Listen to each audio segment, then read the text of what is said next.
हीरा मंडी के हवाले से बताइएगा। अब उस पर सीरीज़ वो इंडिया ने बनाई और इस वक्त कह रहे हैं बहुत ज़्यादा वो उसको सबसे ज़्यादा देखा जा रहा है। लाहौर की हीरा मंडी जो बहुत ज़्यादा एग्जेजरेटेड हीरा मंडी है, हालांकि वो लखनऊ में भी थी, दिल्ली में भी थी, और वो बड़ी ठीक ठाक हीरा मंडियाँ थी। जिस तरह अमिताभ बच्चन साहब का आपने जिक्र किया, और बहुत से आर्टिस्ट जिनके बुजुर्ग यहाँ से हैं। बुजुर्ग नहीं, खुद यहाँ से हैं। मसलन प्रेम चोपड़ा जी, वो तो यहीं से है ना। देवानंद तो जब यहाँ आए हैं गवर्नमेंट कॉलेज, शिद्दत जज्बात से मगलूब वो रो रहे थे अपनी क्लास के सामने खड़े होकर। लाहौरी ओपन हार्टेड है, जो बात उन्होंने कहनी है वो बंदा ज़ाया कर देते हैं, जुमला ज़ाया नहीं करते। कई हवेलियों में ऐसे भी हुआ कि लोगों ने जाने से इनकार कर दिया कि जी आप ही चले जाएं, कोई जिन्नात, कोई परियां। वो लाल हवेली है, हमें कुछ नहीं हुआ, हम फिरते फिराते रहे। एडिटर ने मार्क किया कि ये एक सफ़ेद सा ह्यूला है जो आपको देख रहे हैं। बिस्मिल्लाहिर्रहमानिर्रहीम, अस्सलाम वालेकुम। एक और पॉडकास्ट के साथ उसामा गाजी हाजिर है। आज का पॉडकास्ट बिल्कुल डिफरेंट है, बिल्कुल मुख्तलिफ है और आपको बहुत मज़ा आने वाला है। और ख़ास तौर पर जो सब कॉन्टिनेंट के लोग हैं, जिसमें भारत है, बांग्लादेश है और पाकिस्तान शामिल है, इनके लिए बहुत कुछ है, बहुत सी इन्फॉर्मेशन है और उनके बुज़ुर्गों के हवाले से भी हम बात करेंगे। क्योंकि आज हमारे मेहमान हैं बाल वाला साहब, ज़ीशान हुसैन इनका नाम है। यूट्यूब पर आप इनको देखते हैं और बहुत लोग इनको पसंद करते हैं। यूनिक काम ये कर रहे हैं। अस्सलाम वालेकुम सर। वालेकुम अस्सलाम। सर, सबसे पहले तो ज़ीशान भाई ये बताइए कि सबसे ज़्यादा हैरानी की बात क्या आपके मुशाहिदे में अब तक आई है? किसी का कोई, जिस तरह से आप पुरानी इमारतों को दिखा रहे हैं, बाकी सिर्फ लाहौर ही नहीं बहुत सी जगहों को एक्सप्लोर कर रहे हैं, तो उनमें सबसे ज़्यादा शॉकिंग आपके लिए क्या कोई रिएक्शन आया या कोई इमारत या बिल्डिंग क्या रही? जी, शॉकिंग बिल्डिंग तो बहुत ज़्यादा मेरे लिए अंदरून लाहौर की बहुत सी हवेलियाँ, जैसे कूचा राम द्वारा की, कूचा पीर शिराजी की, कूचा बेली राम की, वो ऐसे जैसे अल्हड़ मुटियारें होती हैं, बड़ी बड़ी खूबसूरत हवेलियाँ हैं। लेकिन उन्हें हमने गोदामों में कन्वर्ट कर दिया, जो कि मेरा ख्याल है अब 165 हवेलियाँ हैं ऐसी अंदरून लाहौर में, जिन्हें के कंजर्व किया जा रहा है, कम से कम रोक दिया गया। फिर उनके अंदर बहुत से मंदिर हैं, अंदरून लाहौर में ऐसे बहुत से मंदिर हैं जिन्हें हम तो ये गुजारिश कर रहे हैं कि उन्हें कंजर्व किया जाए, क्योंकि वो घिर गए हैं दुकानों में, घरों में। हमने दिखाए हैं सारे अपनी वीडियोस में, जाके ढूंढ के दिखाए हैं सारे के सारे, और बड़े खूबसूरत हैं, उनके कोनिकल स्ट्रक्चर बड़े खूबसूरत हैं। तो लेकिन लोगों में अक्सर ये होता है कि भाई एतराज़ जो लोग उठाते हैं, कुछ लोग, ज़्यादा लोग नहीं उठाते, कि आखिर हम मंदिरों को महफूज क्यों करना चाह रहे हैं। मतलब यहाँ तो लाहौर में तो कोई हिंदू फैमिलीज़ नहीं रहती, तो हम क्यों महफूज करना चाह रहे हैं। इसमें बार बार हम एक बात कहते हैं, जो आपके तवज्जुह से भी कहेंगे, कि इस लैंड पे हज़ारों बरस से जो भी मौजूद है, जो भी असासा मौजूद है, इनफैक्ट वो हमारा असासा है। वो चाहे बुद्धिज़्म का है, चाहे शामनिज़्म का है, चाहे वो मसीहियत का है, चाहे हिंदुइज़्म का है, चाहे मुसलमानों का है, चाहे सिखों का है। सिखों का तो खैर बहुत ज़्यादा ज़बरदस्त असासा अपने मौजूद है, हवेली नौनिहाल सिंह ख़ास तौर पे। तो शॉकिंग मेरे लिए यही था कि इतने खूबसूरत मंदिर हैं, इतना ज़बरदस्त कीमती हमारा असासा है, इतनी अच्छी हवेलियाँ हैं हमारी। हवेली आसिफ जाह फॉर एग्ज़ाम्पल, चूना मंडी वाली, जो नूर जहाँ मलका हिंदुस्तान नूर जहाँ के भाई ने बनाई थी, आसिफ जाह, जो जी बड़ी मशहूर लड़कियों को कॉलेज, जो बहुत खूबसूरत हवेली है। उसके अंदर शाही हमाम बने हुए हैं, बड़े ज़बरदस्त, और उसके दालान बहुत शानदार हैं, उसके तहखाने बड़े खूबसूरत हैं, उसके सुतून बहुत आला है, ग्रैंड है बहुत ज़्यादा। नौनिहाल सिंह का भी स्ट्रक्चर, जो उसका आर्ट वर्क है, जो ऊपर वाला कमरा है उसके अंदर जैसे कृष्ण महाराज जी की वो जो पूरी तस्वीर कहानी दीवारों पे छपी हुई है, बड़ी खूबसूरत है वो। तो ये सारी चीज़ें महफूज होने वाली हैं, जो कि मेरा ख्याल है हो भी रही है। मेरे लिए बड़ी शॉकिंग थी ये कि अब हवेली, एक लाल हवेली, एक तो आपने पिंडी वाली लाल हवेली सुना हुआ है ना, एक हमारे यहाँ भी लाल हवेली है जो दारू की हवेली कहते हैं। दारू वैसे एक फ़र्जी कैरेक्टर था, लेकिन वो किसी सिख राजे की महबूबा की हवेली है और बहुत बड़ी हवेली थी। उसका आप जो एक्सटीरियर देखें तो अब तक महफूज है, क्योंकि अंदर हालात काफ़ी ज़्यादा ख़राब हो गए हैं, उसके दीगर गुँ हैं बहुत ज़्यादा। उसके बावजूद एक ऐसा कमरा जहाँ वो रक़्स फहरा हुआ करता था, हम गए हैं वहाँ, हम वो दिखाया हमने, वो बहुत खूबसूरत है सारे का सारा। तो इन सारी हवेलियों को महफूज होना चाहिए, हो भी रही है। भारत जो लोगों का रिएक्शन आता है, ऐसे लगता है कि जैसे भारत से ज़्यादा लोग आपको अप्रोच करते हैं, उनकी लॉन्गिंग या उनका एक जज्बाती वाबस्तगी इन इमारतों के साथ बहुत ज़्यादा है। मैं ये समझता हूँ, जो मेरा तजुर्बा है सारे वाक़े चैनल से, कि हिंदुस्तान में रहने वालों के लिए लाहौर एक तिलिस्माती शहर है।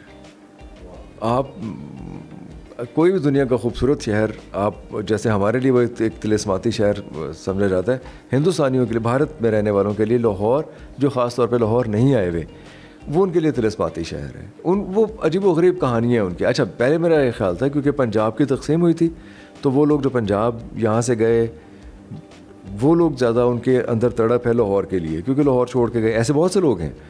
लेकिन गाए गाए मुझे एहसास हुआ कि केरला में रहने वाले, लखनऊ में रहने वाले, राजस्थान में रहने वाले, हैदराबाद दक्कन में रहने वाले, क्योंकि आप जाके देखिए वो जो कमेंट्स हैं जो बाल वाला पे आते हैं, वो बताते हैं कि पूरे भारत में लाहौर के लिए एक अजीब व गरीब मोहब्बत पाई जाती है।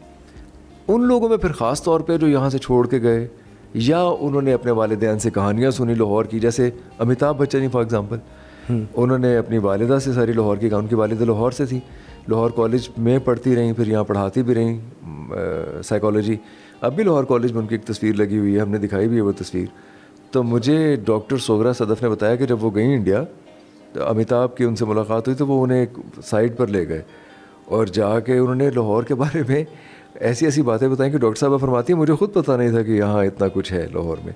तो ये मेरे भी तजुर्बे में सब कुछ आया। मसलन भाटिया ख़ानदान, गोविंद राम कहान चंद एक ख़ानदान है जो कि इंडिया में बहुत बड़ा बिज़नेस करते हैं। वो 18वीं सदी में लाहौर में अचार और शरबत वगैरह का बिज़नेस किया करते थे। उन्होंने बल्कि एक बैंक भी बनाया जो शालमी में बैंक ऑफ हिंदुस्तान के नाम से अब भी मौजूद है, उसके ऊपर लिखा हुआ है हिंदुस्तान कमर्शियल बैंक। वो भाटिया ख़ानदान का, उनके संजीव भाटिया, अजय भाटिया, उन लोगों ने मुझे फ़ोन किया और आपको हैरत होगी, मुझे भाटिया साहब का जब फ़ोन आया वो बातें बताना शुरू हो गए, अपने ख़ानदान की लाहौर की बातें बताना शुरू हो गए जो उन्होंने अपने वालिदैन से सुनी थी। और बातें बताते बताते उन्होंने कहा बाल वाला जी असी आ सकने लाहौर। तो ज़ाहिर है अब वो पूछ रहे थे, मैंने भी कर्टसी से उन्हें कहा जी थोड़ा शहर है गया, असी तो कस्टोडियन रह गया। और वो फूट फूट के रोना शुरू हो गया। अल्लाह। उसके बाद उनसे बखैर दोस्ती हो गई बहुत ज़्यादा। तो याद करते हैं वो लाहौर को अब तक, उन्हें सिर्फ कहानियाँ सुनी हैं। ऐसे ही एक 89 ईयर्स ओल्ड ख़ातून हैं जो कि लॉस एंजल्स में रहती हैं, राजेश्वरी जी।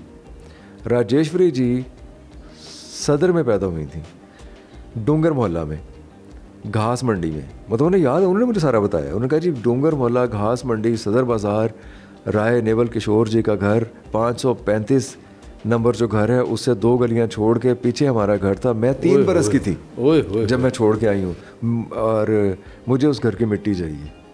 वो हमने कहीं से कर करा के दी है, अमित जी लेके गए हैं, मिट्टी बहरहाल उन तक पहुँच गई है। ऐसे बहुत सी कहानियाँ ऐसी। ओए कमाल। अच्छा ये बताइए कि वहाँ से जिस तरह अमिताभ बच्चन साहब का आपने जिक्र किया और बहुत से आर्टिस्ट जिनके बुज़ुर्ग यहाँ से हैं, यानी बड़ी तादाद में, ऐसे लगता है वहाँ छाए हुए हैं वो लोग, उनकी नस्लें छाई हुई हैं भारत में। सिर्फ बुजुर्ग नहीं, खुद यहाँ से हैं। मसलन प्रेम चोपड़ा जी, वो तो यहीं से है ना, गवाल मंडी से, कृष्णा गली नंबर 5। हमारी वीडियो में अगर आप देखेंगे तो मुझे उनका घर मिल नहीं रहा था, तो मैंने उन्हें फ़ोन किया, अच्छा कि आप मुझे बताएं कि आपका घर है कहाँ गवाल मंडी में। उन्होंने पहले मेरी बातचीत हो रही थी उनके साथ, तो उन्होंने बताया कृष्णा गली नंबर 5, तीसरा घर, गली में दाखिल होते ही बाहर खड़ा है, गांधी एस्टेट के ऑपोजिट। वो बताया तो वो घर ढूंढ लिया। फरहान तो लाहौर में काम करते हैं ना फिल्मों में, जो ख़ानदान एक फ़िल्म बनी थी जिसमें नूरजहां ने, बेबी नूरजहां का, उसमें फरहान ने काम भी किया हुआ है। फिर दलसुख पंचोली जो बहुत बड़े इंडिया के प्रोड्यूसर थे, डायरेक्टर प्रोड्यूसर थे, वो दलसुख पंचोली यहाँ से। फिर मुग़ल आज़म के जो डायरेक्टर हैं करीमुद्दीन आसिफ, वो भी भाटी गेट से थे, भाटी गेट में रहे। इस तरह देवानंद तो जब यहाँ आए हैं गवर्नमेंट कॉलेज, हमारी वीडियो में उन्होंने बताया भी है, और हमारे जो नईम साहब जो चीफ़ लाइब्रेरियन है गवर्नमेंट कॉलेज के, उन्होंने बताया कि देवानंद जब आए तो उन्होंने, संडे था, उन्होंने कहा जी मुझे विज़िट करना है गवर्नमेंट कॉलेज। मैंने कहा आपका कीजिए। उन्होंने कहा जी आप सब नीचे रहें, मैं अपनी क्लास देख कर आया। ये कह के वो ऊपर चले गए क्लासरूम में। वहाँ कोई बंदा सफाई वगैरह करने वाला था जो कहीं काम कर रहा होगा, वो भागा हुआ आया नईम साहब के पास जो चीफ़ लाइब्रेरियन है। उन्होंने कहा जी तो बंदा जरा तुसी उत्ते भेजा है, वो तो रो रहा है, वो ताड़ा मार मार के रो रहा है। ये घबरा गए कि पता नहीं क्यों क्या हुआ है। ये खैर ऊपर गए तो देवानंद साहब शिद्दत जज्बात से मगलूब वो रो रहे थे अपनी क्लास के सामने खड़े होके। अगर आप देवानंद की किताब पढ़े ना, उनकी जो ऑटोबायोग्राफी है रोमांसिंग विद लाइफ, उसमें बहुत ही खूबसूरती से जिक्र किया उन्होंने इस सारे ऊषा चोपड़ा का, वो खातून जिनसे मोहब्बत में गिरफ़्तार हुए, कैसे फिर अपनी क्लास के सामने जब खड़े हुए थे वो पिलर के साथ सर लगा के, तो कैसे हील की आवाज़ उन्हें आई, कैसे पल्लू लहराती वो खातून नज़र आई। आपको पता है देवानंद थे तो बहुत रोमांटिक। तो ये सब लोग यहीं से हैं। फिर वैसे अगर आप देख रहे हैं तो राजेश खन्ना, सुनील दत्त, राजेंद्र कुमार, राज कपूर, ये सब लोग इस खित्ते से हैं, वेस्ट पाकिस्तान से ही हैं। अच्छा, गिलगित बल्तिस्तान के हवाले से बताएं, आपने सिर्फ लाहौर का तो है ही है, लेकिन उसके बारे में आप कह रहे थे कि वहाँ भी एक बड़ा रिच कल्चर मौजूद है। हाँ देखिए, गिलगित बाल्तिस्तान बहुत अंडररेटेड है हमारे यहाँ, उन्हें बहुत एक्सप्लोर नहीं किया हुआ। अगर किसी ने किया है तो वो यूरोपियंस ने किया है, उन्होंने चोटियाँ सर की हैं, उन्होंने उस कल्चर पे किताबें लिखी हैं, जैसे हुंजा मैटर्स और बहुत सी किताबें जो उन्हीं लोगों ने लिखी हैं।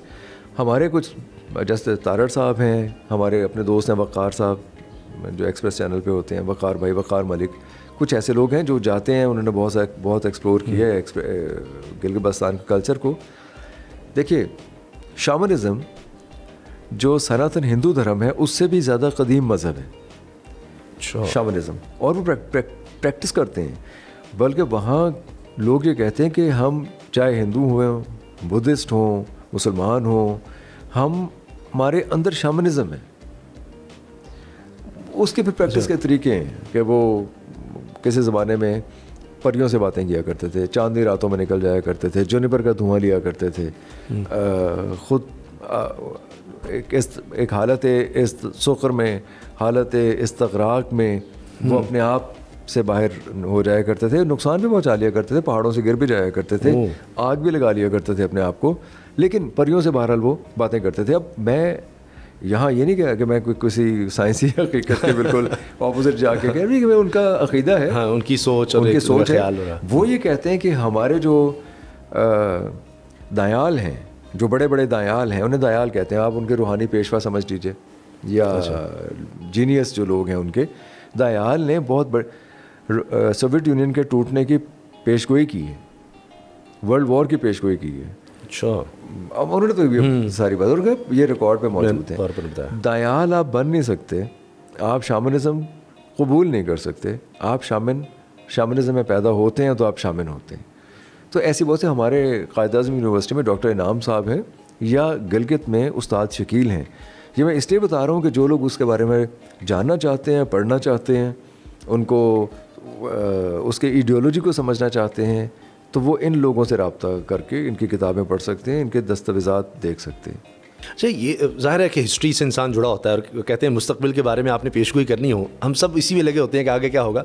तो अगर आप तारीख़ देखें तो आप बेहतर तरीके से मुस्तकबिल की पेशगोई कर सकते हैं, उसके लिए तैयारी कर सकते हैं। लेकिन ये जितनी बिल्डिंग्स की आप बात करते हैं, इनसे कहानियाँ जुड़ी हुई हैं, तो सबसे इंटरेस्टिंग कहानी कौन सी आपको लगी, बहुत दिलचस्प जो लगी? मुझे सबसे ज़्यादा इंटरेस्टिंग लगी नूर हवेली की कहानी, जो अब नूर हवेली मशहूर है, लेकिन एक्चुअली वो राय बहादुर करमचंद पूरी हवेली है। ये कूचा पीर शिराजी में शाह आलम में अगर आप अंदर जाएं तो वहाँ आपको मिलेगी, बहुत बड़ी हवेली है, नूर हवेली, अब मशहूर इस नाम से है। मैं वहाँ गया, उसकी हालत बहुत ख़राब है, उनके जो मालिक हैं उन्होंने मुझे विज़िट करवाया, अंदर कहीं कोई मंदिर भी हुआ करते थे, बहुत से कमरे हैं, टूट फूट का शिकार हैं। वो खैर मैंने विज़िट किया और उसके बाद हमने वीडियो अब पब्लिश कर दी। कुछ अर्से बाद मुझे एक ईमेल आई, वो ख़ातून का नाम है मीरापुरी। मीरापुरी जो है वो 86 बरस की ख़ातून है। उनके जो भाई हैं वो इस वक्त वो अमेरिका में रहते हैं, वो 93 बरस के हैं। उन्होंने अपने भाई को भी दिखाया कि ये देखो हमारा घर।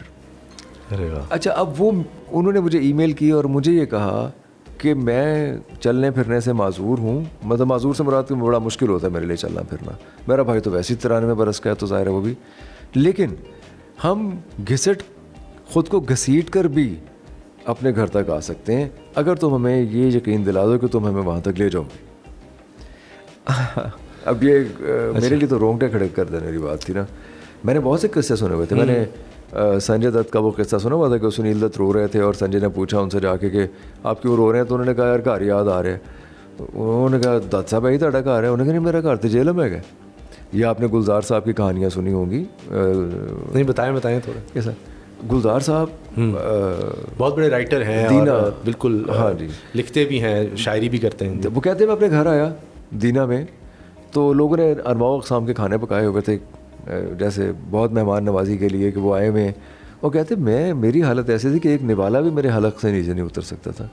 मैं तो बस ये चाहता था कि मैं अपनी गली के बाहर आई just wanted to sit and cry. उस वक्त कर क्या सकते हैं आप?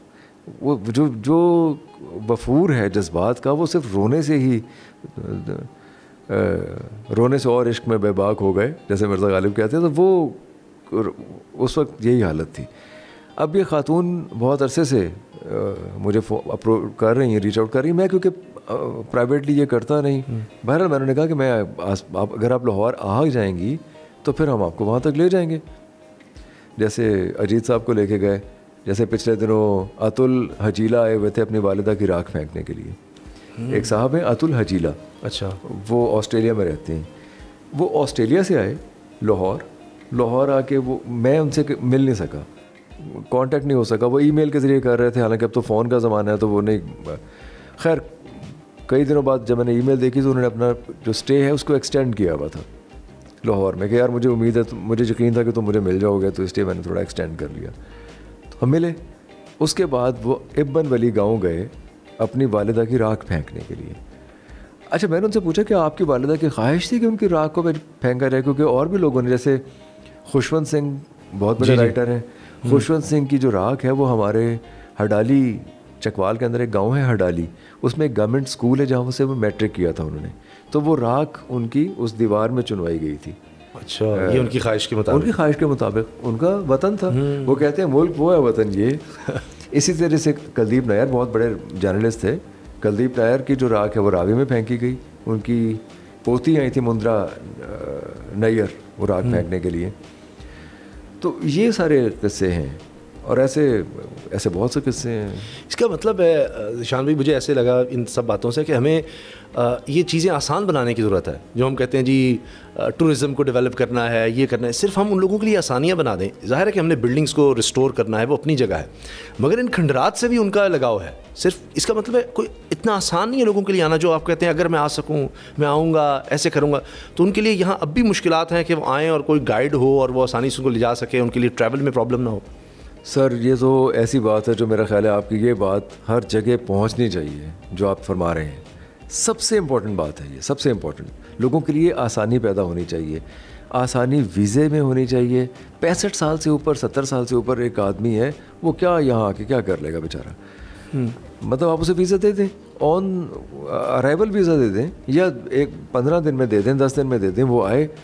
वीज़ा नहीं मिलता लोगों को, बहुत लंबा इंतज़ार करना पड़ता है। और मज़े की बात यह है कि फिर वही बात कि जिन लोगों ने हमें डिवाइड किया वो आराम से आ जा सकते हैं, फिरते हैं, लेकिन हम लोग एक दूसरे के मुल्क में नहीं जा सकते।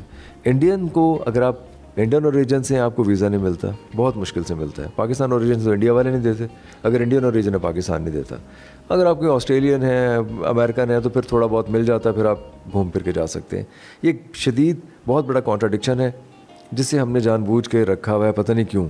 ये ख़त्म होना चाहिए। मैं आपको एक मिसाल देता हूँ। पिछले दिनों अजीत सरकार आए, ही इज़ 89 ईयर्स ओल्ड। अभी अक्टूबर नवंबर में 90 बरस के वो हो जाएंगे माशाल्लाह। उन्होंने, वो लाहौर से थे, निस्बत रोड से थे। उनका बेटा अमेरिका में होता है, अमित सरकार। हमने ये पूरी वीडियो एक सीरीज़ दिखाई है।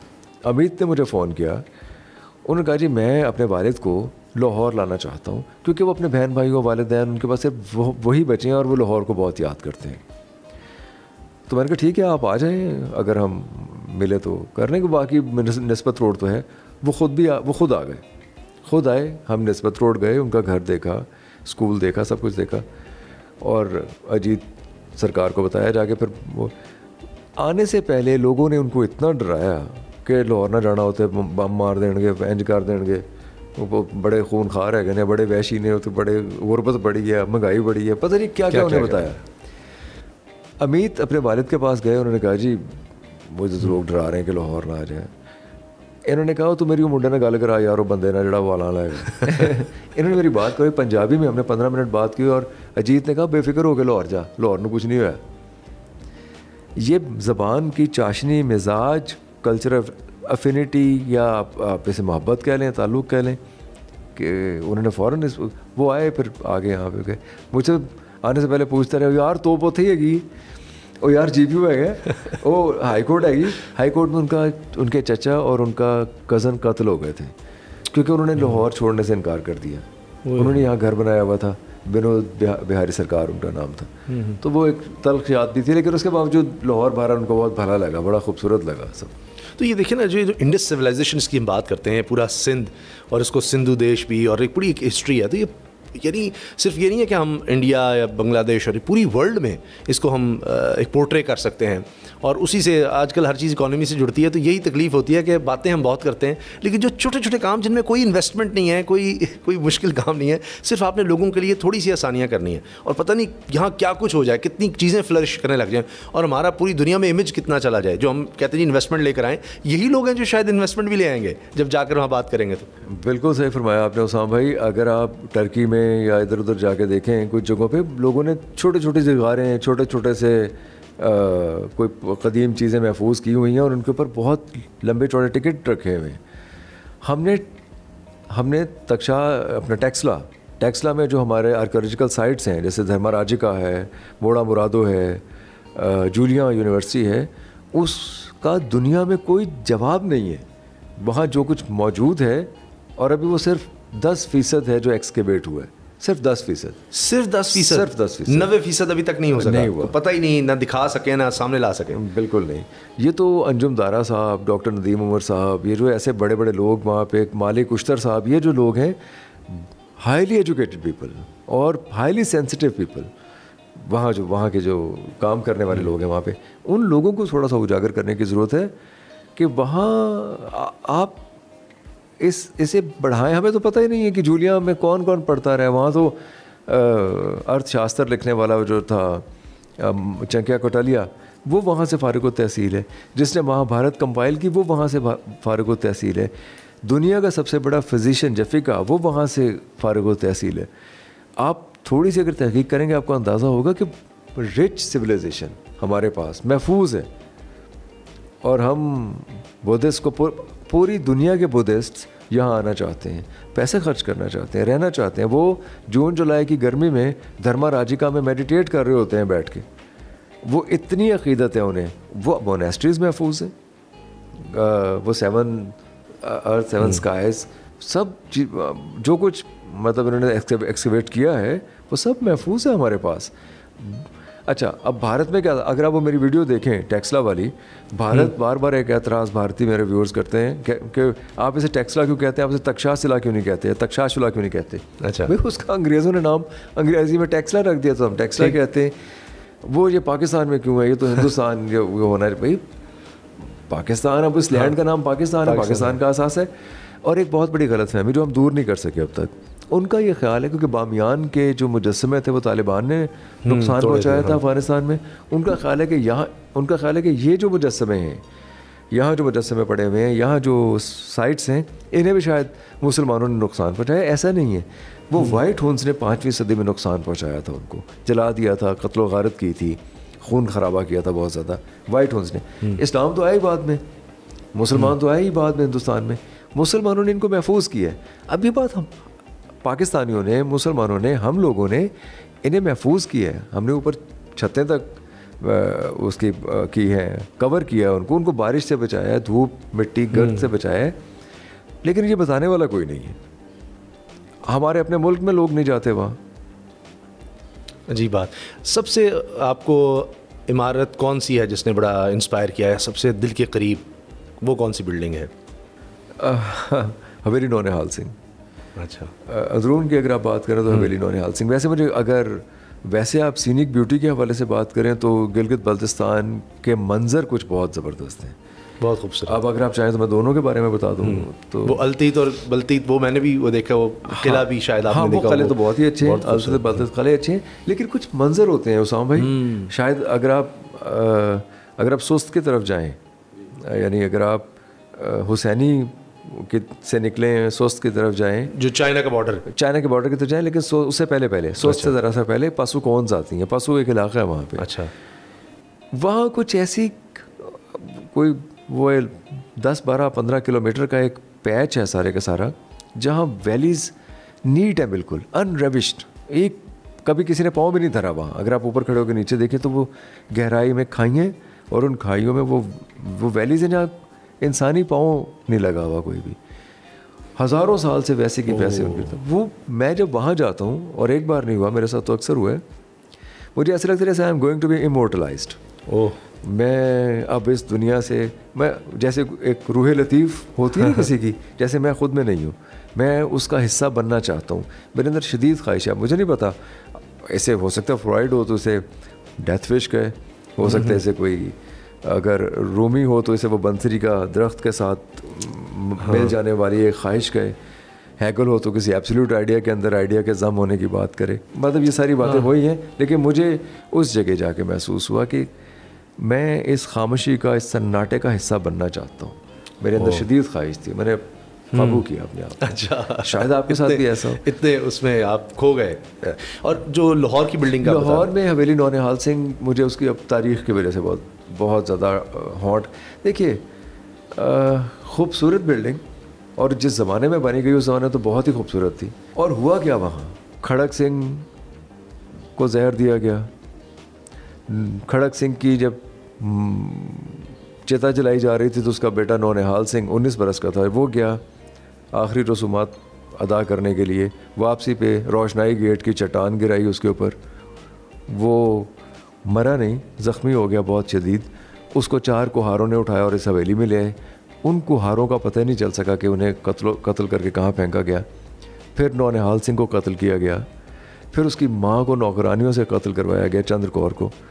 फिर उन नौकरानियों के नाक और कान कटवा के दरिया में फेंक दिया गया। फिर ध्यान सिंह ने साजिश की, संधेला सरदारों के साथ मिलकर शेर सिंह को कत्ल करवाया। शेर सिंह के कत्ल के बाद संधेला वालों ने ध्यान सिंह को कत्ल किया। तो इतना सारा कुछ इस हवेली के क़ुर्ब जवार में, इस हवेली के साथ वाबस्ता। वो एक मतलब सिख जो शाही ख़ानदान था वो ख़त्म हो रहा था। और लेकिन वो उसकी आप खूबसूरती देखिए तो आज भी वैसे की वैसे है, जो विक्टोरिया स्कूल कहलाता है। वैसे आपकी बातों से और आपके बताने से ऐसे लगता है कि वो हम सिर्फ भारत ने बड़ा पोर्ट्रे किया कि ताजमहल उनका एक, कहीं भी आप देख लें उसको करते हैं। तो हमारे पास बहुत कुछ है, बहुत कुछ है हर एक किसी लिए, वो अपनी जगह है। लेकिन यह कि छोटे छोटे ताजमहल, क्योंकि हर एक के पीछे एक कहानी है, उसके पीछे ही कहानी नहीं जी उसने बनवा दिया और इतने उसमें वक्त लगा। लेकिन यह तो हर एक शख्स की है। आप किताब भी लिख रहे हैं, उस किताब के हवाले से कुछ बताएं। किताबें हमने लिखी हैं अंदरून लाहौर पे, ये जो 13 दरवाजे हैं। क्योंकि मैंने ये देखा कि लोग आते हैं और वो दिल्ली दरवाजे तक जाते हैं, शाही इमाम देखते हैं, वज़ीर खान मस्जिद देखते हैं और वहीं से वापस आ जाते हैं। उन्हें वो अंदरून को एक्सप्लोर नहीं कर पाते, जानना चाहते हैं। तो क्योंकि हमें रिस्पांस भी ऐसा मिला वीडियोस पे, लोगों ने कहा जी हमने तो ये लाहौर कभी देखा ही नहीं था जो आपने दिखाया, हालांकि लाहौर तो वही था। तो फिर हमने वो किताब लिखी जो 13 दरवाज़ों की कहानी है, inside the gates of Lahore, वो इंग्लिश में, और लाहौर दरवाज़ों की दुनिया उर्दू में। उर्दू वाली ज़रा थोड़ी ज़्यादा डिटेल्ड है, लेकिन अब तक वो लोग पूछते हैं बहुत ज़्यादा उसके, उन दोनों किताबों के बारे में। तो मैं बता दूं कि हमने क्योंकि बहुत हाई रेज़ तस्वीरें उसके अंदर इस्तेमाल की हैं, जिसकी वजह से उनकी छपने की कीमत है वो बहुत ज़्यादा हमारी तवक्को से ज़्यादा बढ़ गई है। तो वो इंशाल्लाह कुछ दिनों में, कुछ अरसे में छप जाएंगी तो फिर लोगों तक पहुंच जाएंगी। इसके अलावा मैं एक नावल भी लिख रहा हूँ वैसे। अच्छा, ग्रेट। जो लाहौर ही के 1500 साल की तारीख लाहौर की, वैसे 2000 साल की, लेकिन हमने 1500 साल पुरानी तारीख, वो कहाँ तक पहुँचा और वो थोड़ा रियलिटी से जुड़ा और उसके साथ कैरेक्टर शायद डिफरेंट हों। जो लाहौर की तारीख में किरदार जो आ रहे हैं वो सारे रियल हैं। मसलन अगर हज़रत अली हजवेरी आएंगे तो वो आएंगे, उनसे अगर किसी ने फैज़ हासिल करना है तो वो यहाँ से जो हमारे जो कैरेक्टर्स हैं वो फैज़ हासिल करेंगे जाके। मतलब इस तरह से जो कैरेक्टर्स हैं, ये तारीख़ के कैरेक्टर्स रियल है, लेकिन जो हमारे कैरेक्टर्स हैं वो इमेजिनरी हैं। अच्छा, आप अपनी कहानी में कैरेक्टर्स भी यूज़ करते थे, वो अब आपने छोड़ दिया? लोगों ने पसंद नहीं किया। अच्छा, वो शायद हमारी टीवी की एक रिवायत थी या टीवी का एक लर्निंग थी हमारी कि हम कैरेक्टर्स को इस्तेमाल करते हैं तो लोग पसंद करते हैं। तो नावल कब तक आ जाएगा? नावल अगस्त तक मैं लिख लूँगा, अगस्त तक लिख उसके बाद देखेंगे। उसके बाद क्योंकि नावल में बहुत ज़्यादा तस्वीर नहीं होंगी तो मेरा ख्याल है छपने में कोई प्रॉब्लम नहीं है उसके। रंजीत सिंह से आप इतना इंस्पायर किस लिए हैं? क्यों आप उसको एक बड़ा समझते हैं कि सब कॉन्टिनेंट एक बड़ा लीडर था, ख़ासतौर पर पंजाब के हवाले से? रंजीत सिंह बहुत बड़े लीडर थे। इसमें महाराजा रंजीत सिंह, देखिए रंजीत महाराजा के आने से पहले यहाँ सिख मिसलों की आपस में बहुत लड़ाइयाँ हुआ करती थी लाहौर में।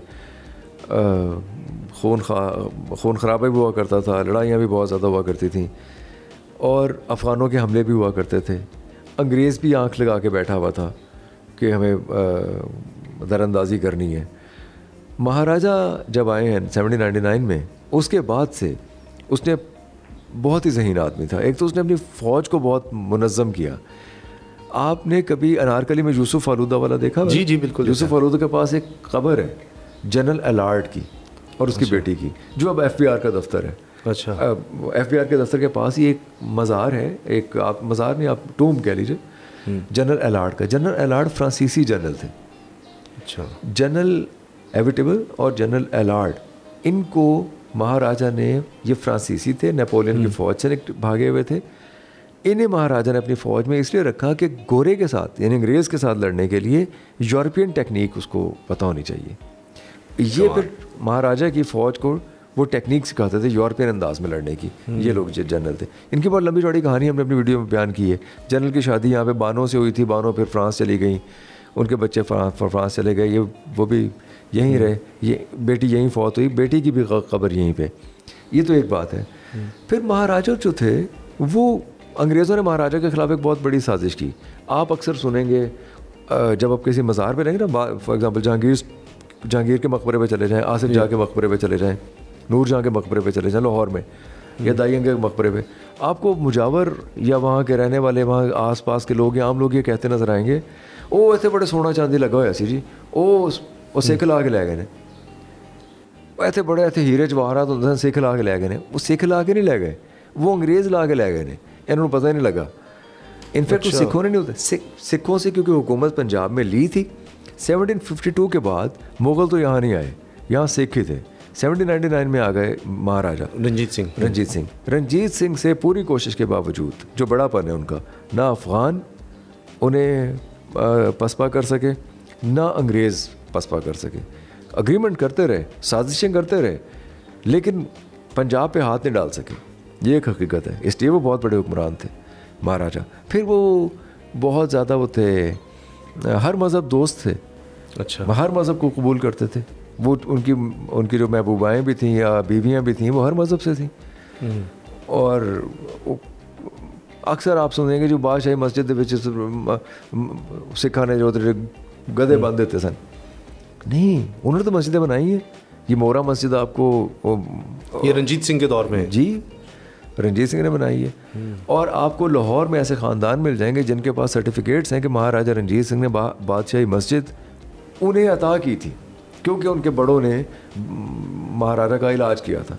शाह वली, अच्छा। कटड़ा शाह वली यहाँ पे एक जगह है, वहाँ वो शाह वली जो है कश्मीर से आए थे, उन्होंने इलाज किया महाराजा का, और महाराजा ने उसके बदले में एक सर्टिफिकेट दिया जो कि अंग्रेज़ों ने भी कबूल किया।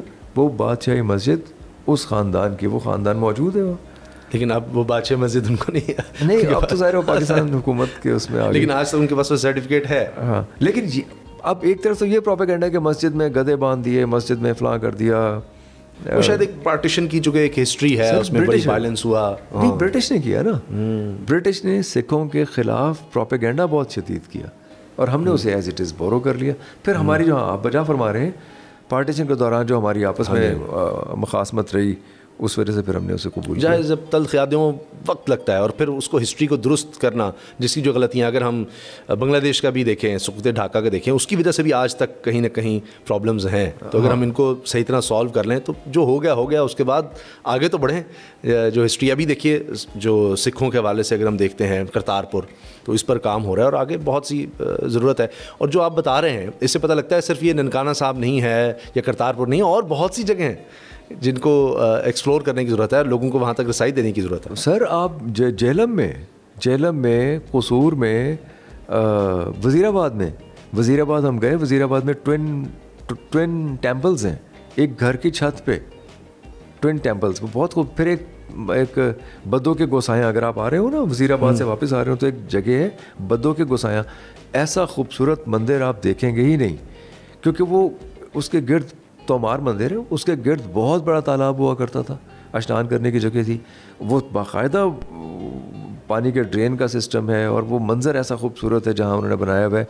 अब वहाँ एक हाउसिंग सोसाइटी बन रही है, पता नहीं उसका क्या हाल होगा। तोमार मंदिर, बद्दों के गोसायाँ, अगर आप सर्च भी करेंगे तो आपको मिल जाएगा।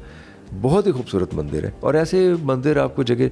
फिर सतगरा, ओकाड़ा के पास एक जगह सतकर है जहाँ मीर चाकर आज़म चाकर रिंद का भी मकबरा है, वहाँ एक बहुत खूबसूरत मंदिर है, वहाँ कला है, वो तो खैर पूरे का पूरा कला सतकर है, हमने वो सारा ज़ाया कर दिया, उसे अब जो कुछ रह गया उसे महफूज होना चाहिए। वहाँ किसी शख्स ने कब्ज़ा करके, एक्चुअली हुआ ये करता था कि मंदिर हुआ करते थे, मंदिरों के साथ तालाब होते थे, वो तालाब बहुत गहराई में जाना पड़ता है, 13, 14, 15 सीढ़ियाँ हुआ करती थी जो उतर के आप जाया करते थे, और वहाँ उन्होंने मिट्टी फिंकवा के और बंद करवा दिया उस तालाब को। ये नहीं होना चाहिए, ये हो रहा है। फिर यहाँ राजा जंग के पास एक जगह है राम थम्मन, राम थम्मन का बहुत शानदार गुरुद्वारा है, वो भी हमने दिखाया हुआ है। उस गुरुद्वारे का भी एक बहुत बड़ा तालाब है जहाँ 13 सीढ़ियाँ नीचे उतरती हैं। वो तालाब में पानी गंदा हो गया बहुत ज़्यादा, लोगों ने क्योंकि आबादी बढ़ने के साथ साथ उसको जो फुजला है वो भी फेंकना शुरू कर दिया, इससे ख़राब हुए। इन सारी चीज़ों को थोड़ी सी मेहनत महफूज करके, यकीन कीजिए, मैं एग्जैजरेट नहीं कर रहा, वाकई आप अरबों डॉलर कमा सकते हैं, वाकई कमा सकते हैं, लोग आना चाहते हैं। और इससे कितने लोगों का रोज़गार जुड़ेगा, तो क्यों नहीं हम ये एफर्ट करें? आपके ख्याल विल नहीं है, सोच नहीं है, आपकी कभी कहीं बात नहीं हुई, किसी ने आपको अपॉर्चुनिटी या आपने कोशिश की हो कि भाई ये काम करने के हैं, आप थोड़ा सा कर लें? दुनिया भर में रिलीजियस टूरिज़्म है, वैसे भी टूरिज़्म है, और जो मॉडर्न वर्ल्ड है वो तो इस तरह की चीज़ें ढूंढती है कि अच्छा आप कहाँ जाएँ। कुछ लोग हैं जो सारा साल यही काम करते रहते हैं कि टूरिस्ट ही बने हुए हैं, कुछ अर्से के अपने मुल्क जाएंगे, वहाँ रहेंगे, उसके बाद घूमने निकल जाएंगे, और पुरानी चीज़ों को तो लोग ज़्यादा देखते हैं। तो क्यों नहीं इस पर काम हो सका, या आपने कभी कोशिश नहीं की किसी से रब्ता करके बताया कि ये बड़ी सादी सी बात है, ये काम आप कर लें, तो और कुछ करने की ज़रूरत नहीं है? उसामा भाई, बड़ी ही खूबसूरत बात है, और सच्ची बात तो है कि कदम कदम पे, एक तो मुहावरतन होता है ना, कदम कदम पे कहना, वाकई कदम कदम पे आपके पास बहुत ही रिच हिस्ट्री है, हेरिटेज है, और मटेरियल हेरिटेज। एक तो होता है ना किताबों में मटेरियल हेरिटेज जो महफूज है। अच्छा, ऐसा भी नहीं कि इतना बर्बाद करने के बावजूद भी कोई ख्याल नहीं उसका रखा, कुछ नहीं। वो तो इमारतें उस दौर में ऐसे बनाई जाती थी कि आज तक चल गई हैं। हाँ, नहीं, आप अंदरून में चले, 400 साल पुरानी इमारत बड़े आराम से आपको मिल जाएगी। अच्छा, एक मैं बात करता जाऊँ कि वॉल्ड सिटी अथॉरिटी ने लाहौर में और आर्कियोलॉजी डिपार्टमेंट ने, वॉल्ड सिटी वालों ने ज़्यादा काम किया है। जैसे जहांगीर का मकबरा कभी आपने अगर देखा हो जी, सैलाब की नज़र हो गया था, कद आदम सैलाब आ गया था और सारे का सारा कीचड़ बन गया था। उन्होंने उसको रिवाइव किया, कंजर्व किया, बहुत ही खूबसूरत कर दिया। नूरजहाँ का मकबरा बहुत ज़बरदस्त, दाईअंगा का मकबरा, दाईअंगा की मस्जिद, जानी खान के मकबरे पे काम हो रहा है, ब्रैडले हॉल पे काम हो रहा है, शेर सिंह की समाधि पे काम हुआ। लाहौर में अगले 5 से 10 साल में लाहौर हेरिटेज के एतबार से मेरा ख्याल है कि दुनिया का नंबर 1 शहरों में होगा। ये तो मैं आपको यकीन से कहता हूँ, इंशाल्लाह। और ख़ासतौर पर अगर ये टेम्पल्स पे भी काम कर लेते हैं तो। लेकिन जो लाहौर के मज़ाफ़ात हैं, यहाँ भी बहुत रिच हिस्ट्री, जिसमें राम थम्मन बता रहा हूँ, तोमार मंदिर बता रहा हूँ, बदो के गोसाया में, वज़ीराबाद के ट्विन मंदिर बता रहा हूँ, या गुजरांवाला के मंदिर हैं कुछ। ये बहुत, पठाना की हवेली है, वहाँ का गुरुद्वारा है, पठाना बॉर्डरिंग एरिया ना आपका इंडिया के साथ, जो गाँव है मिनहाला एक गाँव है, वहाँ पर एक समाधि है। ये सब महफूज होने वाली जगह है इनकी नज़र में, लेकिन ये दूसरी हुकूमतों के साथ या NGOs के साथ मिलके जब ज़ाहिर है उसके ऊपर पैसा लगता है। ये तो एक एस्पेक्ट है ना ज़ीशान भाई, ये तो एक एस्पेक्ट है, लेकिन लोगों के लिए एक्सेस आसान बनाना, ये तो आपने कर दिया कि आएंगे, अच्छा देखें, आएँ तो फिर है ना, उनको किस तरह से लाना। आप बता रहे हैं कि वीज़ा का बड़ा मसला है, लोगों का आना, एक खौफ का एलिमेंट, और कोई इस तरह का हो जो उनको, वो कह रहे होते हैं अच्छा जी बाल वाला से बात होती है तो हम जाएंगे, हमारे लिए काम कर दो, हमें कर दो। आप तो एक इंडिविजुअल हैं, आप तो चले अपनी सतह पर बहुत अच्छा काम कर रहे हैं, और इस वजह से भी आप खुद इसको एंजॉय करते हैं, आपको मज़ा आता है, और वो लोगों तक पहुँच रहा है, फिर लोगों ने एफर्ट करनी है। उनको तो एक क्लिक पर होना चाहिए कि खुद हम सहूलत दे रहे हो कि बस जी आप सिर्फ यहाँ आपको आने की दे रहे हैं, आपको हर चीज़ मिलेगी, आपने कहाँ जाना है, किस तरह जाना है, एक एक चीज़, और आपको आने की असल तो चीज़ें उनके लिए आने की आसानी हो, उन तक पहुँचना और उनको यहाँ पर लाना। सर, न्यूजीलैंड में एक सरदार जी हैं जो बिजनेसमैन हैं, ये मैं अब इसलिए कह रहा हूँ, वो ये कहते हैं कि मैं पूरा ननकाना साहब ख़रीदना चाहता हूँ। अच्छा, वो ख़रीदने से मुराद ये नहीं कि वो ज़मीन का टुकड़ा लेके कि न्यूजीलैंड ले जाएंगे या भारत ले जाएंगे, खुदा ना खास्ता, ऐसा नहीं है। यानी वो उसकी तज़ीन व आराइश पे इतना सारा पैसा ऐसे सिख और ऐसे हिंदू हमारे दोस्त या हमारे ना भी दोस्त हों, वो अपने हेरिटेज से, हमारा जो हेरिटेज है, जो गुरुद्वारे हैं, जो हमारे टेम्पल्स हैं, उन पर पैसा खर्च करने के लिए तैयार हैं। अगर हमारी हुकूमत और हमारे ये जो ऑर्गेनाइजेशंस हैं उनके साथ रब्ता करें। मसला वही एनिमोसिटी, एक सेल्फ क्रिएटेड दुश्मनी, अब उसका पता नहीं किसको फ़ायदा है, वो बहरहाल वो दोनों तरफ है। वो भी इस तरह की मुखासमत रखते हैं। लोग नहीं रखते, लोग आपको हेल्प करना चाहते हैं। लोग उन मंदिरों को, हमारी वीडियो में जगह जगह लोग कहते हैं यार इन मंदिरों को महफूज करो, हमें बताओ, हम हेल्प कर सकते हैं। पैसा भी लगाने की ज़रूरत नहीं है पैसा और एनजीओ आप छोड़ दें। आप अगर आपको भारतीय सिख या भारतीय हिंदू से कोई प्रॉब्लम है, आप न्यूजीलैंड, ऑस्ट्रेलिया, अमेरिका के जो सिख हैं वो चले, वो ज़रा मुख्तलिफ किस्म के सिख होंगे, लेकिन वो आपको हेल्प कर सकते हैं इनको महफूज करने के लिए। लाहौर का आपसे एक ख़ास ताल्लुक़, क्या बात लाहौरियों की जो है आपको डिफरेंट लगती है? अट्रैक्शन क्या है? एक ज़ाहिर बिल्डिंग्स अपना एक मिजाज में, लाहौर का मिजाज जो है उसके बारे में बताएं। उसामा भाई, लाहौर का मिजाज, मैं आया था खानेवाल से, मेरे वालिदैन वहाँ रहते थे, मैं मैट्रिक करके आया था। मैट्रिक तक आपको पता है बच्चा ज़रा घर में भी थोड़ा बाहर निकलने का नहीं होता। तो मैं पहली बार जब लाहौर आया तो लाहौरी मिजाज दुनिया में मुख्तलिफ है, सबसे मुख्तलिफ। अरे वाह। पहला तो मुझे हैरत ये बात होती थी कि ये लोग, इस बात पे हैरत होती थी कि रेडियो में खड़े होकर मज़े से खाना खा लेते हैं। मतलब बहुत महंगा कॉटन का सूट पहना हुआ है और बाजमात चले जाते हैं रेडी पे खाना खाने के लिए और भटूरे खा रहे होते हैं। शुरू में हमें धचका लगता था कि यार नहीं कोई देख लेगा, लेकिन लाहौरियों में फिर लाहौरी ओपन हार्टेड है। जो बात उन्होंने कहनी है वो बंदा ज़ाया कर देते हैं, जुमला ज़ाया नहीं करते। मैं आपको ओपन ईयर की एक मिसाल दूं। ओपन ईयर लाहौर से थे, मैंने ये सारी तहकीक भी की। एक तो लाहौरी मिजाज आप भी फेस करते हैं रोज़ाना, ओए जा काम कर अपना, ओए इंज कर ला, ओए साड़ी राती केड़ा जमे, कोई इस टाइप के तो हैं ही जो हमें भी नज़र आते हैं। ओपन ईयर लाहौर से गए हुए थे। अच्छा। ओपन ईयर ने गाने की धुन बनाई जिस पे दिलीप साहब ने रक्स किया और उसके बाद किसी प्रीमियर के मौके पे दिलीप साहब ने कह भी दिया कि आपने देखा नैयर साहब, हमने आपके गाने पे रक्स किया तो 4 चांद लग गए। तो नैयर कहते हैं ओए यूसुफ, ए ओपी का गाना है, ये तो खोता भी ना चला था तू तो फिर दिलीप को मारेगा। ये मिजाज है, अपने आप को बड़ा करना। और लेकिन एक बात है,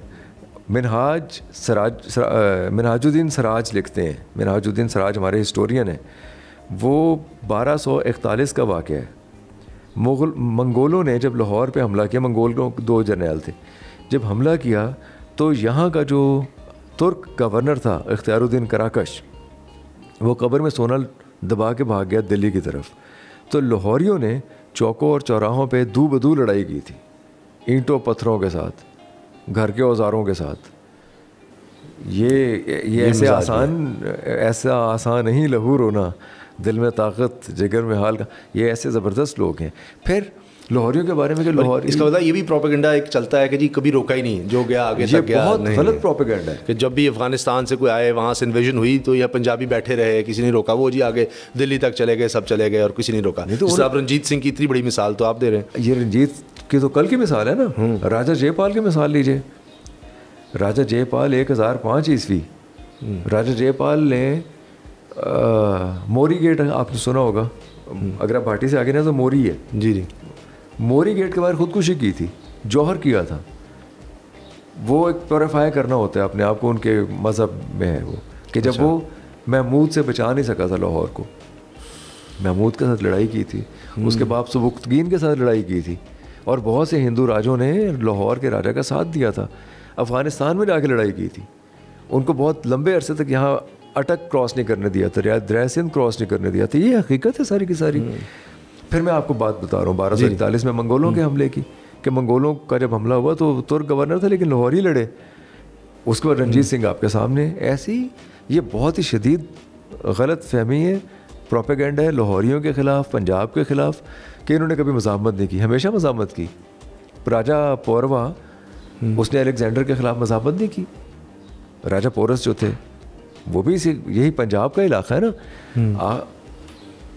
अलेक्जेंडर को वापस क्यों जाना पड़ा, क्यों हज़ीमत उठानी पड़ी उसने?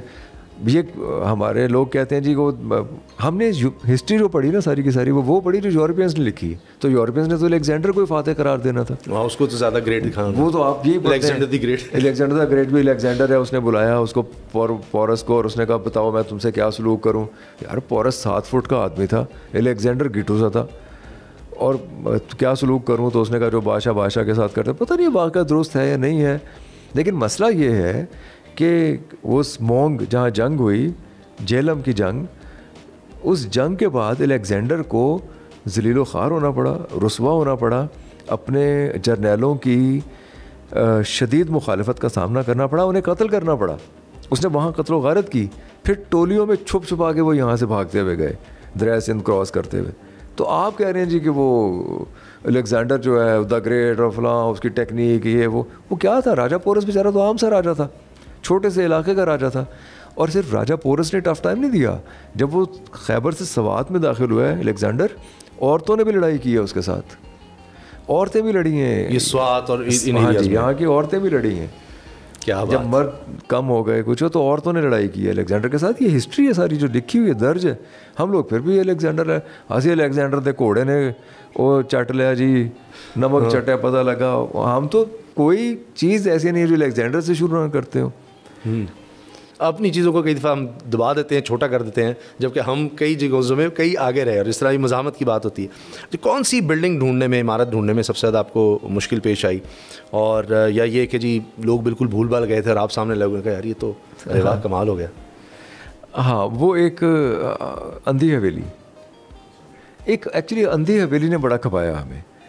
हम ये सुनते थे कि महाराजा रंजीत सिंह ने अपना कोई साजो सामान था बहुत ज़्यादा, जो बारूद, उस ज़माने में बारूद रखा करते थे जर्नैल के घर में, जो उनका जर्नैल हुआ करता था। जैसे मियाँ यूसुफ सली वाली जो हवेली है वो एक एक्चुअली तो बारूद खाना हवेली है ना। अच्छा, वो आप कभी जाए ना तो वहाँ लिखा भी हुआ बारूद खाना हवेली। वो भी जिस जर्नैल की थी उसके घर में बारूद रखा जाता था, तो इसलिए बारूद खाना हवेली थी। तो मोची गेट की कोई हवेली थी जहाँ बारूद रखा गया था और वो बारूद फट गया, उससे वो हवेली तबाह हो गई। अब हमें समझ नहीं आ रही थी कि वो अंधी हवेली थी क्या, या उस हवेली का कोई रास्ता कुछ ऐसा मिल जाए, कोई सुराग लगाते लगाते। बहरहाल हमने उस हवेली ने बहुत खपाया, वो तो हमें नहीं मिली जो बारूद फटने के बाद जो हवेली थी। लेकिन ये अंधी हवेली हमें मिल गई। ये आपको मोरा मस्जिद के सामने शालमी बाज़ार के अंदर जो पंसारियों का बाज़ार है वहाँ मिलती है, और उसके कुछ ट्रेसेस बाकी हैं अंधी हवेली के, क्योंकि ऊपर घर बन गए हैं बहुत ज़्यादा और कुछ तय खाने से बाकी हैं उसके। जी, इसलिए हमें बहुत खपाया। थोड़ा सा मुख्तसरन हवेली के हवाले से बताएं, आम आदमी को तो पता नहीं हवेली क्या है, क्या किस तरह से होती थी, उनका ख़ास मिजाज क्या था, किस तरह की बिल्डिंग होती है? मुग़ल तर्ज़ तामीर अगर आप देखें तो कुशादा हवेलियाँ हुआ करती थी, दालान हुआ करते थे, सुतून होते थे, बरामदे हुआ करते थे, डबल स्टोरी हुआ करती थी। ये हवेलियाँ थी मुग़ल दौर की हवेली। जैसे हवेली आसिफ जाह मैंने आपको मिसाल दी, ऐसी कुछ हवेलियाँ आपको दिल्ली गेट में भी मिलेंगी। हवेली सुल्तान आपको मिलेगी जिसके अंदर शीश महल भी है, लाल हवेली भी मिलेगी, एक लाल हवेली दिल्ली गेट में भी है। फिर जब हिंदूज़ की जो हवेलियाँ थी वो बड़ा उनका तर्ज़ तामीर फ़र्क है, वो ज़रा कंजस्टेड होती हैं, उनमें बरामदे बहुत ही तंग होते हैं, कमरे थोड़े बड़े होते हैं, सीढ़ियाँ बहुत तंग होती हैं, वो ऊंची होती हैं सीढ़ियाँ, ऊपर जाने के लिए आपको बहुत एफर्ट करनी पड़ती है। लेकिन एक चीज़ कॉमन है कि बीच में सेंटर स्पेस एक होगी, एक ओपन स्पेस हवेलियों में होती है। मुग़ल हवेलियों में नहीं है। अच्छा, मुग़ल हवेलियों में दालान है। अच्छा, बड़े दालान है। ठीक। The legend of Maula Jatt आपने देखी होगी फिल्म, नहीं भी देखी तो उसका जो जेल सीक्वेंस है वो हवेली ध्यान सिंह में फिल्माया गया है। हवेली ध्यान सिंह इनफैक्ट 56 कनाल पे मुश्तमिल एक हवेली थी जहाँ पे अब स्कूल है टकसाली गेट में। तो अगर आप वो हवेली देखें, हवेली ध्यान सिंह, वो भी एक्चुअली मुग़ल दौर की बनी है। ध्यान सिंह ने तो आके कब्जा किया था ना उसके ऊपर। अच्छा, वो भी मुग़ल दौर की है। आसिफ जाह भी मुग़ल। मैं बताना चाह रहा हूँ कि मुग़ल दौर का तर्ज़ तामीर है वो कुशादा है। उसके अंदर हमाम हुआ करते थे, नहाने वाले की जगह हुआ करती थी, लॉन होते थे, दालान होते थे, कमरे बहुत ज़्यादा बड़े कुशादा बड़े कमरे, तय खाने होते थे। हिंदू तर्ज़ तामीर में ज़रा कंजस्टेड है ये। अच्छा, मुस्तहसन हुसैन तारड़ साहब का भी एक यानी एक तारड़ साहब की दो बातें साहब के साथ आने कि वो वीलॉग पर क्या उन्होंने बात की तारड़ साहब ने? तारड़ साहब एक तो बड़े मोहब्बत करने वाले आदमी हैं, हमसे तो बहुत ही मोहब्बत करते हैं, उनकी नवाजिश है, सफ़रनामे का एक अपना अंदाज़ है, उनका अपना अंदाज़ है और हम तो उनसे सीखते हैं, ज़ाहिर है बहुत सीखे। और तारड़ साहब ने मुझे फ़ोन किया जब हम काम कर रहे थे बांबा सदरलैंड पे। बांबा सदरलैंड महाराजा रंजीत सिंह की पोती थी जिन्होंने बाय चॉइस लाहौर में रहना पसंद किया, और वो 1950 तक लाहौर मॉल टाउन में रहीं, फिर फौत हो गई। तो मुझे तारड़ साहब ने बताया कि बांबा का जो घर था वो उन्होंने एक्चुअली दरियाफ्त किया था, क्योंकि वो वेस्ट पे जाया करते अपनी मिसेस को छोड़ने के लिए। तो वहाँ कुछ सांपों वाली हवेली मशहूर थी, तो किसी ने कहा था सापन निकल देने थे। तारड़ साहब तो क्यूरियस थे, वो उन्होंने करते गिराते वो एक्सप्लोर करते करते बांबा तक पहुंच गए, बांबा सदरलैंड तक। गुलजार साहब का ये हुआ कि हमने जब दीना के स्टेशन पे गुलजार साहब की नज़म पढ़ी और गुलजार साहब के बारे में बताया कि वो दीना से थे, उनके स्कूल में भी हम गए, तो वो वीडियो गुलजार साहब ने भी देखी। तारड़ साहब ये कहते हैं कि गुलजार साहब ने उन्हें ये कहा कि किसी की मौजूदगी के बग़ैर किसी भी वीडियो या फिल्म में जब उसकी प्रेजेंस को महसूस करवा दिया जाए तो वो कामयाब चीज़। वाह। तो ये बहुत बड़ा कमेंट था जो तारड़ साहब ने मुझे बताया, उनकी बड़ी मोहब्बत। क्या कॉम्प्लीमेंट है, क्या कॉम्प्लीमेंट है। आपकी कौन सी वीडियोस ज़्यादा देखी जाती हैं या लोग ज़्यादा पसंद करते हैं, जिन पर ज़्यादा आप ये समझें कि लोगों के कमेंट्स आते हैं या व्यूज़ ज़्यादा आते हैं, उनमें सबसे आगे आगे कौन सी रही हैं अब तक? अच्छा उसामा भाई, इसमें वीडियोस का आपको पता है कि आप कुछ कह नहीं सकते कौन सी वीडियो चलेगी। मेरी ज़ाती तौर पर बहुत पसंदीदा वीडियोस तो वो थी जो मैंने मंटो पे बनाई। मैं मंटो के घर गया, मंटो की बेटियों से मिला, बहुत ही मुशफ़िक़ खातून है, उनसे मिला। मंटो वैसे भी हमारे बड़े पसंदीदा राइटर है। मंटो बहुत ही अनएक्सप्लोर्ड और अनअटेंडेड है। जो कंट्रोवर्शियल चीज़ें ज़्यादा हाईलाइट हो गई ना, चंद कंट्रोवर्शियल उनके मुकदमे की वजह से हो गया, वरना उन्होंने रूसी जो अदब है उसका तर्जुमा किया है। जो अगर किसी ने मंटो की अज़मत को पहचाना तो अफसाने तो हैं ही उनके अच्छे। उनके खाके पढ़े, मुरली की धुन, कश्ते ज़ाफ़रां या अशोक, या उनके जो आप खाके पढ़िए। और मेरा ख्याल है कि उनके खाके हमारे सिलेबस में, बच्चों के सिलेबस में शामिल भी करने चाहिए। बहुत ही शानदार है। हम मंटो को हमने उसके घर तक गिरा दिया जो लक्ष्मी मैंशन में था। सादत हसन मंटो का घर भी गिरा दिया हमने। मंटो, फिर कृष्ण चंद्र, राजेंद्र सिंह बेदी, ये लोग थे जो मेरा ख्याल था कि बहुत ज़्यादा ये हमारी वीडियोस चलेंगी, लेकिन ये नहीं चल सकी बहुत ज़्यादा। हमारी जो वीडियोस चली वो इत्तेफाक से उम्मे लैला एक ख़ातून है, अब वो फौत हो गई हैं। हम मोची गेट से गुजरते हुए देखा एक ख़ातून अपने दरवाजे में बैठी हुई हैं, तो हमने उनसे गपशप शुरू कर दी। वो अच्छी खासी शायरा निकली, शायरी की बहुत शौकीन निकली। और वो 21वीं सदी में रहते हुए भी मुग़ल दौर में ही रह रही थी। मुझे जो दिलचस्प बात ये लगी उनकी, वो मतलब अपने ख़ानदानी नामूस के लिए, ख़ानदानी वक़ार को मलूज़ ख़ातिर रखते हुए घर से बाहर नहीं जाती थीं, अकेली रहती थीं और उस हवेली में ही अपने वालिदैन की यादों के साथ रहती थी। देखिए, अगर मैं ये बात या आप ये बात वैसे कहते रहें तो कहने में तो कोई हर्ज नहीं है, लेकिन एक आदमी 16 बरस अकेला रहा है एक घर में। वो जो ज़फ़र मिर्ज़ा हवेली है मोची दरवाज़े में, उसमें वो अकेली रही हैं 16 बरस अपने वालिदैन की यादों के साथ। तो हमारे लिए तो बहुत बड़ा वो एक किरदार थी कि ये कैसे, आप उनसे इत्तेफाक करें ना करें, लेकिन वो अकेली रहीं। घर में उन्होंने असला रखा था। मैंने पूछा कि आप डरती नहीं है, तो वो खंजर निकाल लेंगे। मैंने उनकी एक वीडियो देखी आपकी, जी बिल्कुल बाहर आई हूँ। कुछ शेर भी उन्होंने अपने पसंद के सुनाए, शेर भी सुनाए। अब देखिए वो किस तरह उस ज़माने में रह रही थी कि उस्ताद ज़ौक़ के वो ख़िलाफ़ थी, क्योंकि ज़ौक़ के मिर्ज़ा गालिब से इख्तलाफात बनती नहीं थी। और मिर्ज़ा गालिब क्योंकि मुग़ल थे और ज़ौक़ मुग़ल नहीं थे इसलिए वो अपने ख़ानदान के साथ ऐसे जुड़े हुए। नूर जहाँ के वो बहुत ज़्यादा हामी थी, मलका हिंदुस्तान नूर जहाँ की।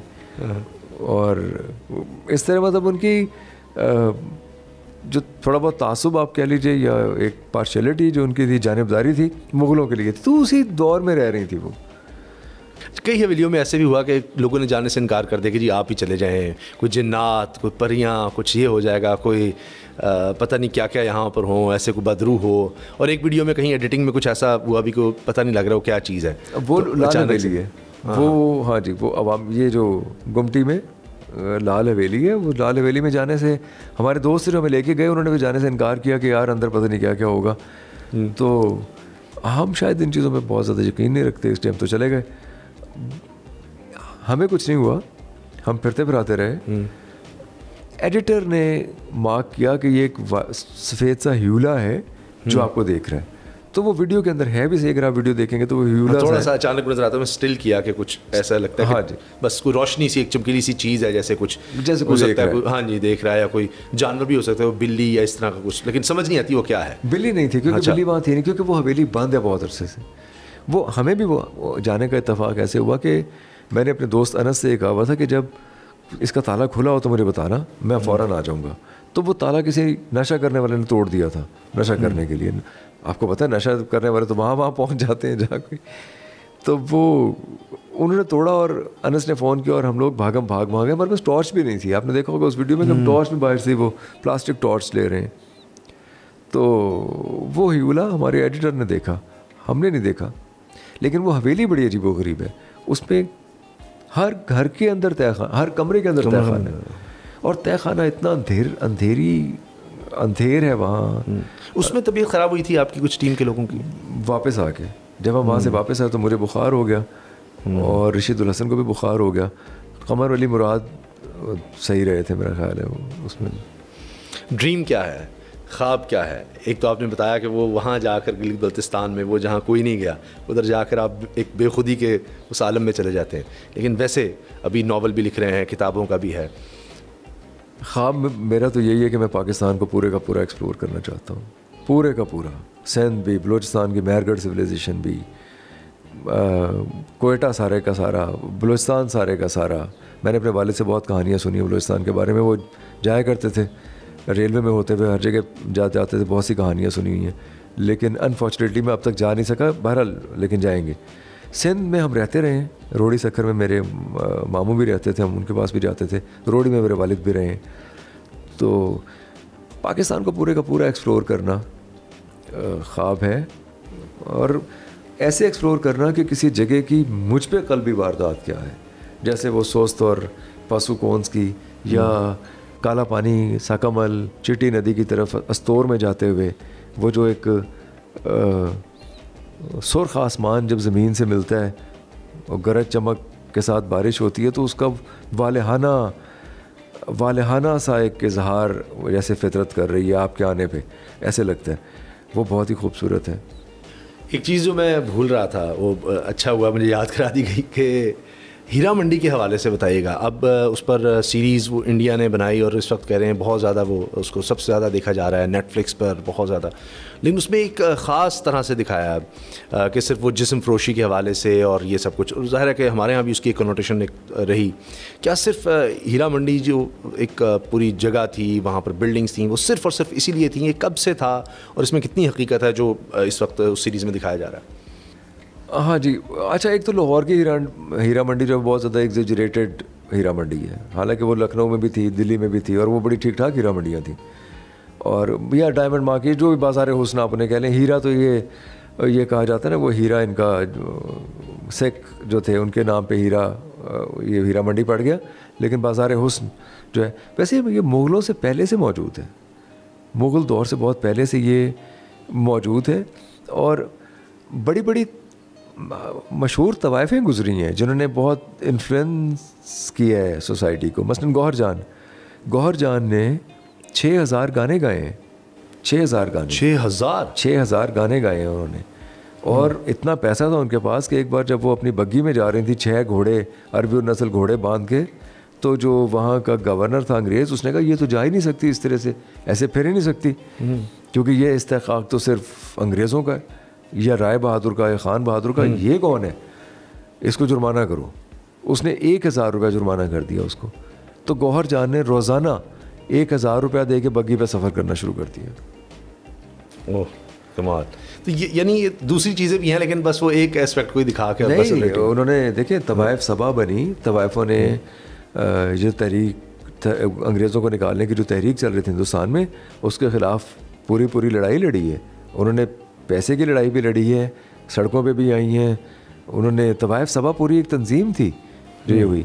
फिर जो बड़े लोग कोई बड़े बड़े ओहदों तक पहुंचने के लिए तवाइफों के साथ रस्म राह बनाया करते थे, क्योंकि वो बाइज़्ज़त समझी जाती थी, वो इन लोगों को अदब आदाब भी सिखाती थी और इन्फ्लुएंशियल थी बहुत ज़्यादा उस इलाके में।